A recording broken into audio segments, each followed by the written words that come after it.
राजसमंद जिले के अलग अलग जल स्रोत के स्तर बताऊं, मगर उससे पहले एक बड़ी खबर जो कि खटामला क्षेत्र से निकल कर आ रही है, जहां गोमती नदी में एक युवक गिर गया था और बड़ी मुश्किल से उसे बचाया गया, बाहर निकाला गया। ये जो पूरी घटना घटित हुई है उसमें बताया जा रहा है कि प्रकाश नाम का एक युवक जो कि रामपुरिया कुंवरिया का निवासी था, अचानक से गोमती नदी में गिर जाता है।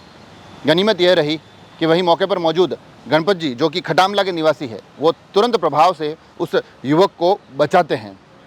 उसके बाद वहाँ से उस युवक को केलवा लाया जाता है और फिर 108 के माध्यम से उसे आरके हॉस्पिटल पहुँचाया जाता है, जहाँ पर अभी भी उपचार चल रहा है। तो ये पूरा घटनाक्रम आज खटामला क्षेत्र में घटित हुआ है।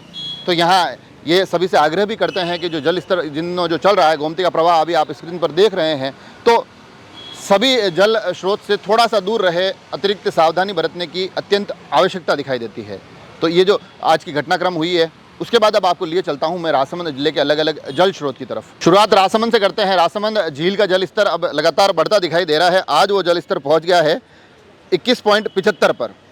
तो अब ये 22 कब तक छूता है, इसके आगे की क्या स्थिति रहती है, उन पर लगातार नज़र बनी रहेगी। नंदसमंद ओवरफ्लो के साथ बह रही है, आपको पहले भी हमने जानकारी दे दी थी।